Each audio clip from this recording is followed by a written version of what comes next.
E aí, meu amigo, minha amiga, futura servidor público federal ou servidora, né? Olha só, nesse bloco a gente vai tratar de um assunto muito legal e muito facinho. A gente vai tratar das licenças a que tem direito o servidor público federal. Só para lembrar, no bloco passado a gente falou de outros direitos de ausência.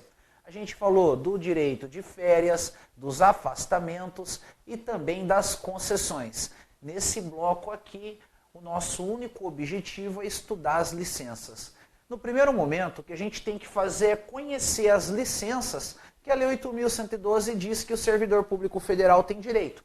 E aí a gente tem que ir para o artigo 81. O artigo 81 apresenta 7 licenças. Então essa primeira parte aqui é decoreba, decorar 7 licenças.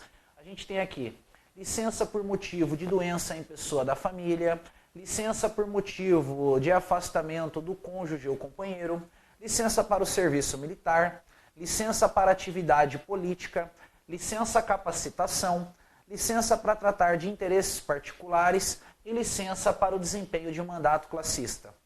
Olha só que legal. Você pode ter observado aqui que aqui não tem licença prêmio, aqui não tem licença por assiduidade. É muito comum aí estatuto de servidor de estado e também de servidor de município conceder a esses servidores a tal da licença prêmio ou licença assiduidade. Na Lei 8.112 não tem isso aí não. A Lei 8.112 tem a licença para capacitação.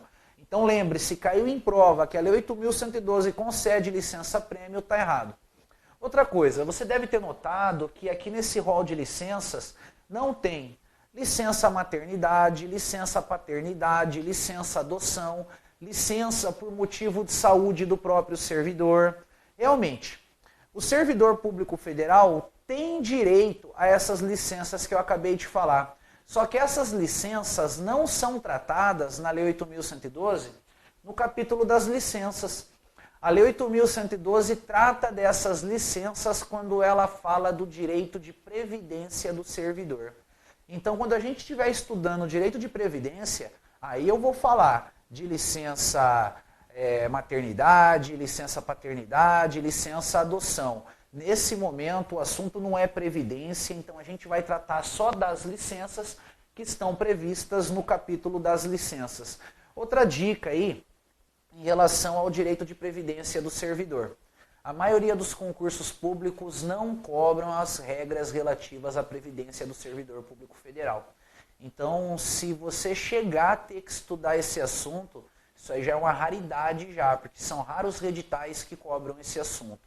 Geralmente, os editais, quando cobram Lei 8.112, eles vêm cobrando lá as regrinhas relativas a provimento e vacância, aos direitos, ao regime disciplinar e ao processo administrativo. Previdência é um ou outro que cobra. Mas bem, vamos focar aqui nas nossas licenças.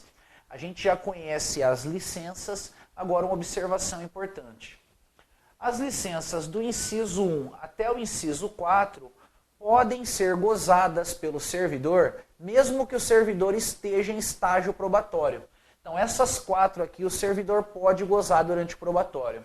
Agora, licença para capacitação, licença para tratar de interesse particular e licença para desempenho de mandato classista, essas aqui não podem ser gozadas durante o estágio probatório. Então a gente conclui que tem licença que o servidor pode tirar no probatório, tem licença que ele não pode tirar no probatório. Aí para ficar craque mesmo faz a decoreba, né? As 4 primeiras ele pode tirar durante o probatório e as 3 últimas ele não pode gozar durante o curso do estágio probatório. Continuando, a gente ainda vai analisar algumas regrinhas que são relativas aqui a todas as licenças. A gente tem o parágrafo 1º, que está dizendo para nós aqui, a licença prevista no inciso 1 do caput deste artigo, bem como cada uma de suas prorrogações, serão precedidas de exame por perícia médica oficial. Então, a primeira coisa que a gente precisa saber aqui é qual é a licença prevista no inciso 1 do caput. Aqui a gente tem a licença por motivo de doença em pessoa da família.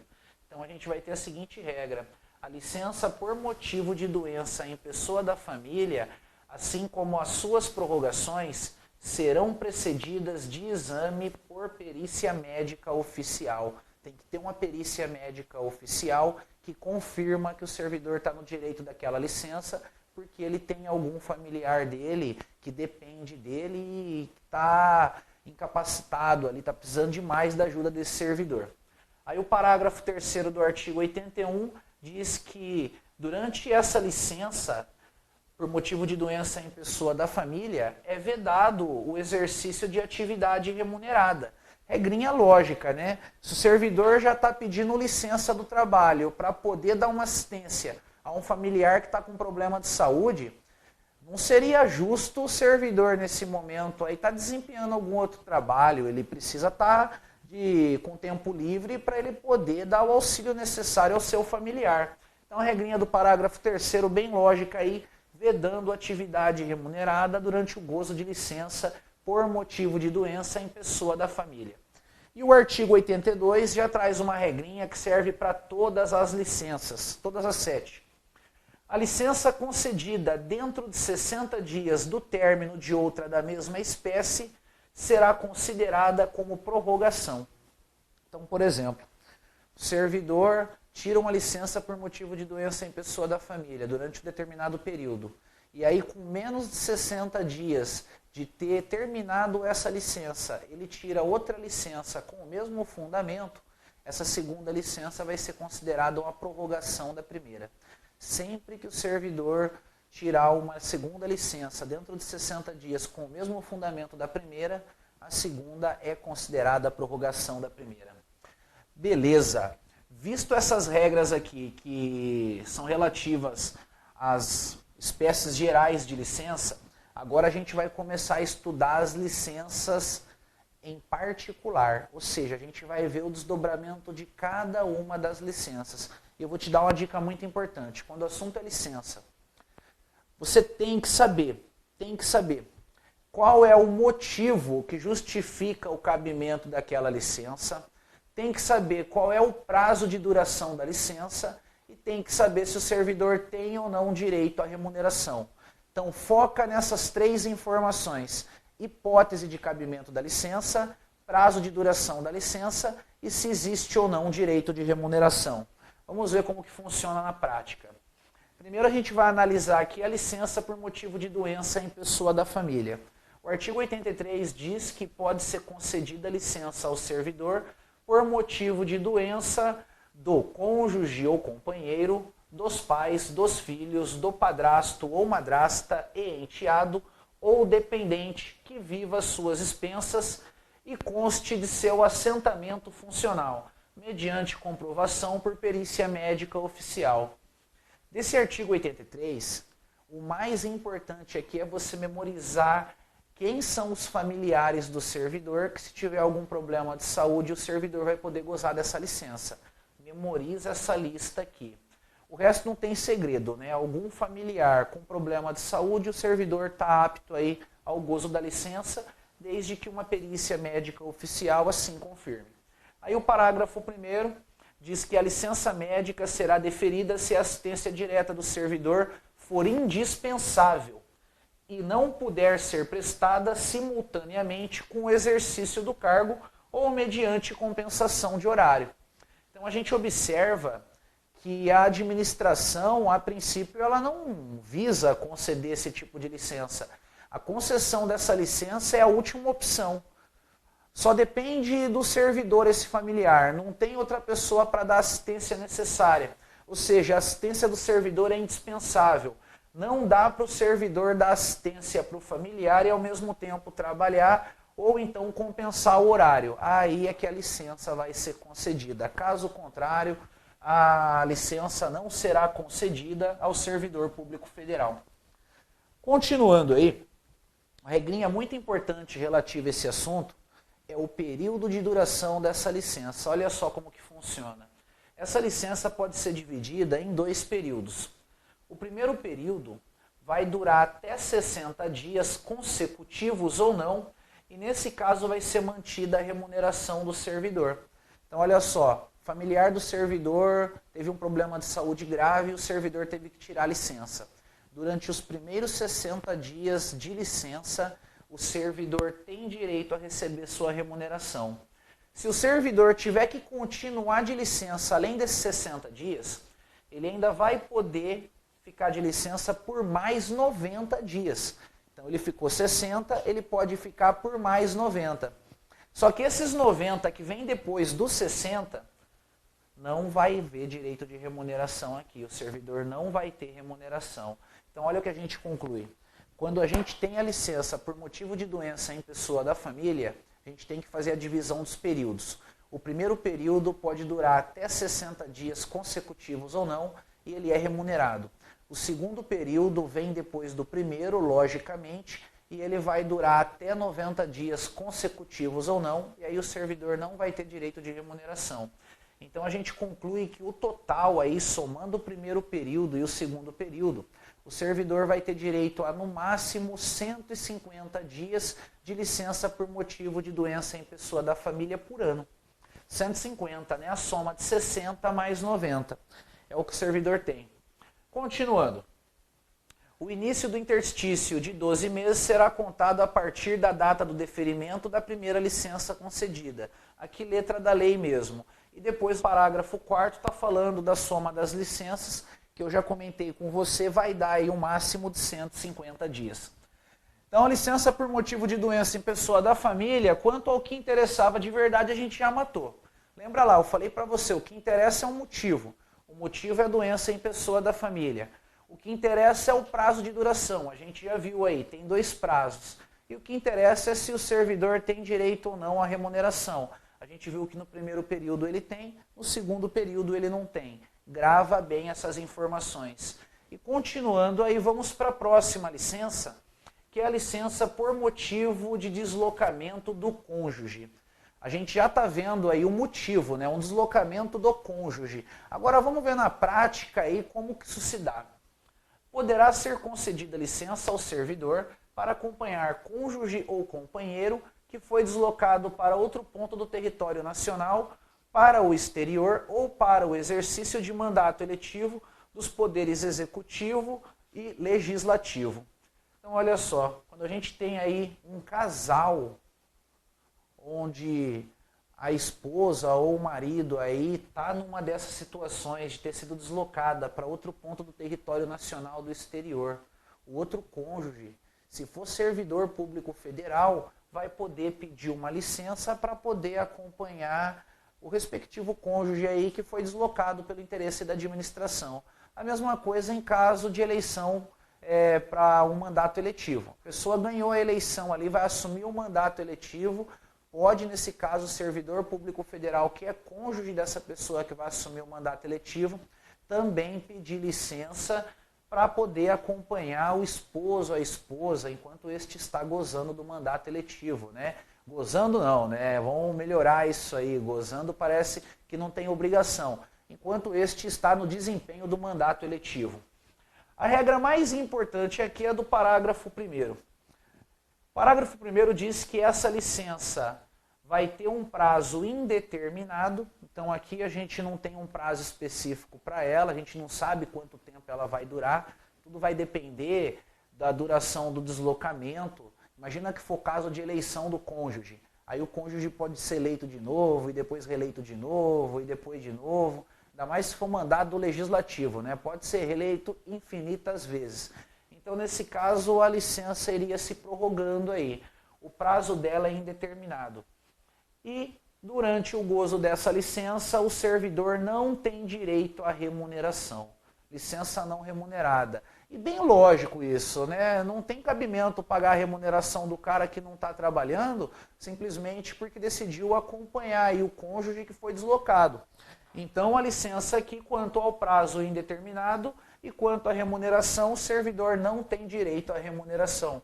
Lembrando, hein, a dica de ouro das licenças é motivo, prazo e se tem ou não remuneração. Continuando aí, a gente ainda tem mais uma regrinha relativa à licença por motivo de deslocamento do cônjuge, que está dizendo aqui o parágrafo 2º. No deslocamento de servidor cujo cônjuge ou companheiro também seja servidor público, civil ou militar, de qualquer dos poderes da União, dos Estados, do DF e dos municípios, poderá haver exercício provisório em órgão ou entidade da administração federal direta, autárquica ou fundacional, desde que para o exercício de atividade compatível com o seu cargo.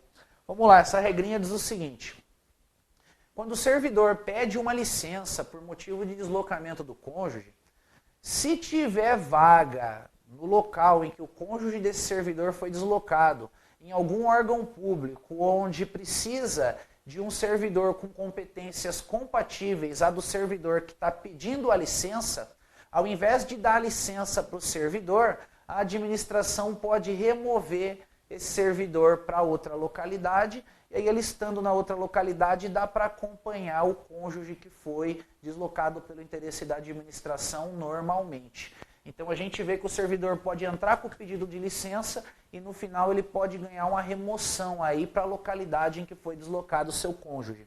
Bem simples a regra. Continuando, vamos agora falar aqui da licença para o serviço militar. Essa aqui é a mais fácil de todas. A Lei 8.112 não fala quase nada dela. Ela fala que o servidor convocado para o serviço militar será concedida licença na forma e condições previstas na legislação específica. Então, a legislação que vai regular essa licença não é a Lei 8.112, é uma legislação específica. Essa legislação específica vai dizer quanto tempo dura essa licença, vai dizer se o servidor tem remuneração ou não. Então a gente não precisa se preocupar com esse assunto. A Lei 8.112 não trata desse assunto. O que a Lei 8.112 faz é tratar do assunto a partir do momento em que acaba o serviço militar. Olha o que a Lei 8.112 diz.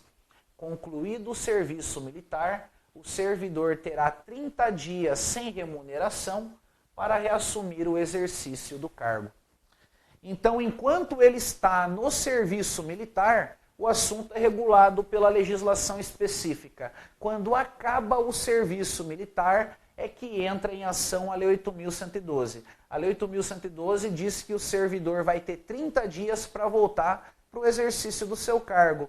E dentro desses 30 dias, o servidor não tem direito à remuneração. Vamos agora falar da licença para atividade política.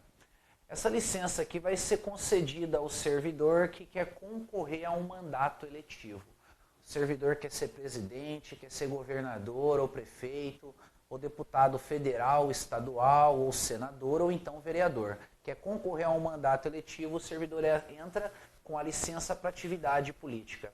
E essa licença ela vai ser dividida em 2 períodos também. Muito cuidado com isso. Ela é igual à licença por motivo de doença em pessoa da família, que tem 2 períodos. Vai funcionar assim, ó. O artigo 86 diz: o servidor terá direito à licença sem remuneração durante o período que mediar entre a sua escolha em convenção partidária como candidato a cargo eletivo e a véspera do registro de sua candidatura perante a Justiça Eleitoral. Esse artigo 86 caput aqui vai tratar do primeiro período da licença para atividade política. Esse primeiro período, ele é não remunerado, o servidor não tem direito a nada. E a gente tem que entender aqui quando começa e quando termina esse primeiro período. O primeiro período começa no momento que o servidor é escolhido como candidato em uma convenção partidária e termina na véspera do registro da candidatura do servidor. Note que a Lei 8.112 não apresenta um prazo com números aí, não tem um numeral que representa essa situação. A situação é representada por fatos. A gente tem o momento que o servidor é escolhido em convenção partidária até a véspera do registro da candidatura. Aí, no momento em que é registrada a candidatura do servidor, vai começar o segundo período. Esse segundo período aqui vai ser regulado pelo parágrafo 2º do artigo 86. Olha o que ele diz. A partir do registro da candidatura e até o 10º dia seguinte ao da eleição, o servidor fará jus à licença, assegurados os vencimentos do cargo efetivo, somente pelo período de 3 meses. Então esse segundo período aqui é cheio de detalhezinho. O primeiro detalhe, ele é remunerado, pelo menos parte dele é remunerado. Segundo detalhe, quando começa esse segundo período e quando ele termina. ele começa no dia do registro da candidatura do servidor na junta eleitoral. Foi lá e registrou a candidatura, entrou o segundo período. E esse segundo período vai durar até o 10º dia seguinte ao da eleição. Dá uma atenção para esse numeral ordinal aqui, 10º. É muito comum as bancas mudarem aqui. Coloca lá até o 15º dia seguinte ao da eleição, até o 3º dia seguinte ao da eleição, está errado. Até o 10º dia seguinte ao da eleição. Aí na sequência, o próprio parágrafo 2º diz que a remuneração, nesse caso, somente vai ocorrer pelo período de 3 meses. Então a gente conclui o seguinte: a partir do momento em que foi registrada a candidatura do servidor até o 10º dia seguinte ao da eleição, esse período pode durar mais do que 3 meses. Se esse período durar mais do que 3 meses, o servidor vai ter direito do vencimento somente no relativo aos 3 meses. E o que exceder a 3 meses vai ser considerado licença não remunerada. Então olha como que ficou essa situação. O primeiro período, a gente sabe quando começa, sabe quando termina, e aqui a licença é não remunerada. O segundo período, a gente também tem que se ligar quando começa, quando termina. Aqui a licença é remunerada, mas somente no que for relativo a 3 meses. No que exceder a 3 meses, licença não remunerada. Fácil demais esse assunto aqui. Tem que cair na prova para a gente gabaritar, pô. Não tem erro. Indo em frente aí, vamos falar agora da licença para capacitação. Essa licença para capacitação, ela veio para substituir na esfera federal a licença prêmio, ou a licença por assiduidade. Isso significa que o servidor público federal não tem essa licença prêmio ou assiduidade. Eu já tinha comentado isso com você no início do bloco, mas é sempre bom estar reforçando essa ideia aí. E agora vamos lá, vamos para as 3 características que interessam. Qual é o motivo da licença, qual é a duração da licença e se tem ou não remuneração. O motivo dessa licença aqui é o servidor fazer um curso de capacitação. Olha só, após cada quinquênio de efetivo exercício, o servidor poderá, no interesse da administração, afastar-se do cargo efetivo com a respectiva remuneração, por até 3 meses para participar de curso de capacitação profissional. Então, o motivo da licença é fazer um curso de capacitação profissional. Esse curso de capacitação ele tem que ser relacionado às atribuições do servidor. Não adianta o servidor querer pedir a licença e falar, fazer um curso de violão, vou virar artista agora. Não existe isso aí não. Fazer um curso de culinária. Só se for servidor cozinheiro, né? Se não for cozinheiro, não cabe curso de culinária não. Então o curso tem que ser relativo às atribuições da pessoa. Outro detalhe importante aqui, para a pessoa pleitear essa licença, a pessoa tem que ter um quinquênio de efetivo exercício. Somente após um quinquênio de efetivo exercício é que a pessoa vai poder pedir essa licença aqui. Ou seja, tem que ter 5 anos de trabalho. Quando o servidor pede essa licença, ele não tem garantido que a administração vai dar a licença para ele. A administração pode negar essa licença. Porque o artigo 87 está dizendo que a licença vai ser concedida se for de interesse da administração. Então, se não for de interesse da administração, não tem licença capacitação. O prazo da licença capacitação está bem claro aqui, né? 3 meses. E aí, a gente só falta saber da remuneração, que também está bem claro. O servidor tem direito à remuneração durante a licença capacitação. Parágrafo único. Os períodos de licença de que trata o caput não são acumuláveis. Ou seja, vamos supor aí que a gente tenha um servidor que tem 10 anos de efetivo exercício e ele nunca gozou licença capacitação nenhuma. Ele pode pedir 6 meses de licença capacitação? É claro que não. Não existe acumulação de licença capacitação. Se gozou, gozou. Se não gozou, perdeu. A cada 5 anos pode tirar uma. Simples assim. Para fechar a simplicidade aqui, né, falta 2 licenças para a gente analisar. A próxima licença é a licença para tratar de interesse particular. Muito fácil, muito simples essa aqui. O motivo dela é tratar de um interesse particular. O nome já está falando aí. O servidor quer tratar de um interesse particular. O artigo 91 diz que a critério da administração poderão ser concedidas ao servidor ocupante de cargo efetivo, desde que não esteja em estágio probatório, licença para o trato de assuntos particulares, pelo prazo de até 3 anos consecutivos e sem remuneração. Então, bem dizer, tudo já foi resolvido pelo artigo 91. Ele deu a hipótese de cabimento, tratar de interesse particular. O detalhe é que para isso aqui acontecer, o servidor tem que ser ocupante de cargo efetivo. Se o servidor ocupa cargo em comissão, ele não tem direito à licença para tratar de interesse particular. Ele vai ter que pedir a conta.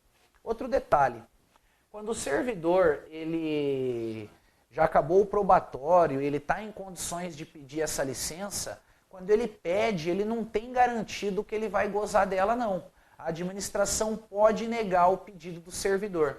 Isso porque a lei diz que a licença vai ser concedida a critério da administração. Ela que decide se ela concede ou não essa licença para o servidor. Aí quanto ao prazo, o prazo dessa licença é de até 3 anos, anota aí no seu material. A Lei 8.112 não fala nada, mas essa licença pode ser prorrogada uma vez por mais 3 anos. Essa prorrogação aí ela é regulamentada pela Controladoria Geral da União. Então pode haver, se um dia cair em prova para você que essa licença pode ser prorrogada, você tem que marcar que sim, pode sim. E para fechar, a licença poderá ser interrompida a qualquer tempo a pedido do servidor ou no interesse da administração. Então essa regra deve ser interpretada da seguinte forma. O servidor está gozando a licença para tratar de interesse particular, está no meio dela lá. E aí ele quer voltar para o trabalho, ele só se apresenta na administração e pede para a administração cancelar a licença. A administração cancela e ele volta a trabalhar normalmente.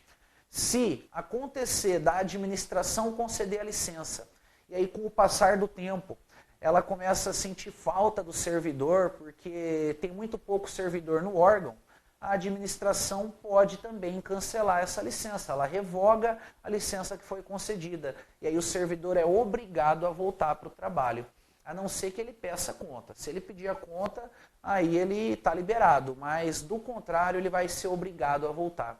Então essa licença ela pode ser interrompida mediante revogação da administração pública ou então mediante pedido do próprio servidor. E aí, licencinha aqui, é claro, não remunerada, né? Se o servidor está de licença para tratar de interesse particular, ele não está exercendo nenhum tipo de função pública, não tem por que ele receber remuneração. Agora, a última licença que a gente tem para tratar é a licença para desempenho de mandato classista. Essa licença aqui está associada com participação em sindicato, em confederação, em federação, em associação de classe de trabalhadores. Então a ideia aqui é você pensar em representação sindical. Se o servidor foi eleito para fazer representação sindical, como diretor sindical, por exemplo, como presidente de sindicato, esse cara vai ter direito à licença para desempenho de mandato classista. A respeito dessa licença, o que interessa para a gente é o que diz o parágrafo 1º e o parágrafo 2º. O parágrafo 1º diz aqui: somente poderão ser licenciados servidores eleitos para cargos de direção ou representação nas referidas entidades, desde que cadastrados no órgão competente. E aí o parágrafo 2º está dizendo aqui que essa licença terá duração igual à do mandato, regrinha muito importante. Quanto tempo dura a licença para mandato classista? O mesmo tempo que vai durar o mandato desse servidor no sindicato lá que ele foi eleito. É o mesmo tempo. E a Lei 8.112 ainda diz que essa licença vai poder ser renovada no caso de reeleição. O servidor, né, ele pode ser eleito presidente do sindicato e depois ser reeleito presidente. Se ele for reeleito presidente, a licença para exercício de mandato classista vai ser renovada aí. Então a gente conclui aí a regra geral, né? A licença vai durar o tempo do mandato, inclusive ela vai considerar as reeleições. E fechando o assunto, interessa para a gente aqui saber se o servidor no gozo dessa licença ele tem ou não direito à remuneração, né? A gente já sabe o motivo e a gente já sabe o prazo, agora só falta a remuneração. Anota aí, o servidor não tem direito à remuneração. É isso mesmo, não precisa ficar com medo não. O servidor que vai participar como representante sindical e em função disso é licenciado não tem direito à remuneração. Quem vai ter que pagar alguma coisa para ele é o sindicato, porque o serviço público não vai pagar nada. Olha só, quando o assunto é licença, você a partir de agora só precisa revisar tudo o que foi visto. O que interessa aqui é conhecer quais são as 7 espécies de licenças previstas na Lei 8.112 e depois disso você já sabe. Tem que saber qual é a hipótese de cabimento, qual é o prazo de duração e se o servidor tem ou não remuneração. Agora é com você, meu amigo. É muita revisão da sua parte aí para poder fixar essas informações na cabeça e aí assim você vai conseguir gabaritar qualquer questão de prova de cobrar esse assunto. Confia em mim. A gente conclui aqui esse assunto de direitos de ausência do servidor e no próximo bloco eu aguardo você para a gente tratar dos direitos de petição do servidor. Aí lá a gente vai falar de direito de requerimento, direito de pedido de reconsideração e direito de recurso. Além disso, a gente também vai tratar do tempo de serviço. No momento, concluímos por aqui. Até mais e bons estudos.